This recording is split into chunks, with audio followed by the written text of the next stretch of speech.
Cos'è una partizione? Una partizione è una suddivisione logica di un'unità di memoria.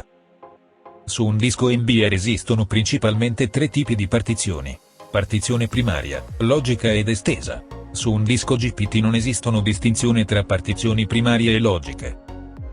La partizione primaria contiene un file system, che hanno installato un sistema Windows e hanno un file di avvio.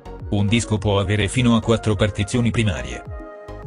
Una partizione logica è una partizione contenente dati, non contiene nessun file system. Infine, una partizione estesa è un contenitore di partizioni logiche, dove all'interno è possibile creare fino a 64 partizioni logiche. Vediamo adesso come gestire le partizioni tramite l'utility gestione disco, integrata in Windows. Tasto destro su questo PC, cercatelo se non lo avete sul desktop. Cliccate su gestione disco per altre versioni del sistema. Andate su archiviazione per poi cliccare su disco locale. Qui potrete vedere e gestire tutte le vostre partizioni. Ad esempio io ho 2 partizioni nascoste create per il sistema, e una dove è installato il sistema. Cliccando con il tasto destro sulla partizione, notiamo cosa possiamo cambiare, ad esempio la lettera dell'unità.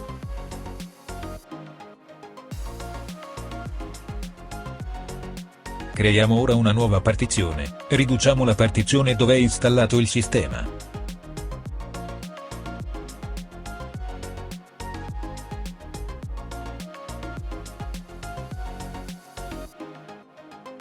Specifichiamo ora la dimensione da ridurre, i megabyte. Per poi cliccare su avanti.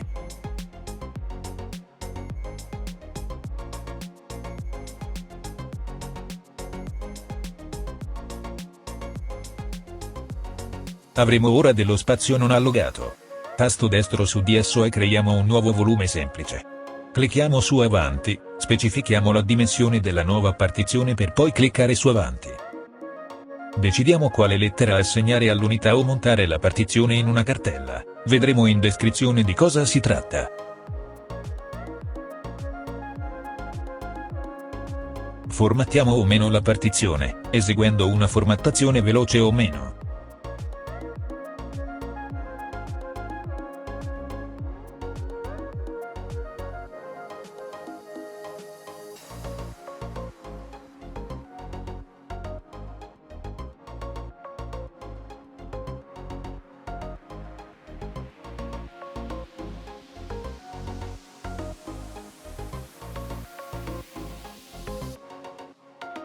Notiamo subito che la partizione viene segnata con un bordo verde scuro, ovvero che indica una partizione estesa, creata automaticamente dall'utility alla creazione della quarta partizione, all'interno della quale è presente la nostra partizione appena creata.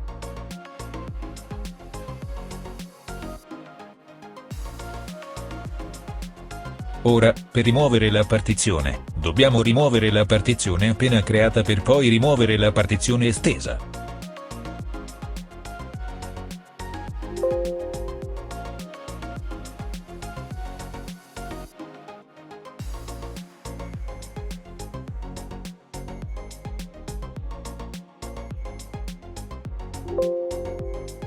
Per creare una partizione estesa vuota dovrete obbligatoriamente utilizzare il comando diskpart da prompt o utilizzare un programma apposito, vedremo in descrizione come.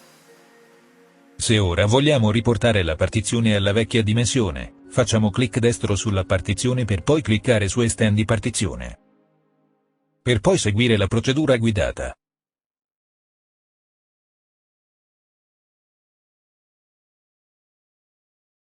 Suddividere il disco in più partizioni è utile se si vuole installare più di un sistema operativo sul PC, in alternativa si può utilizzare una macchina virtuale, oppure, per salvaguardare i dati su un'altra partizione differente da quella del sistema. Così facendo, se il sistema si danneggia, i dati sono al sicuro sull'altra partizione.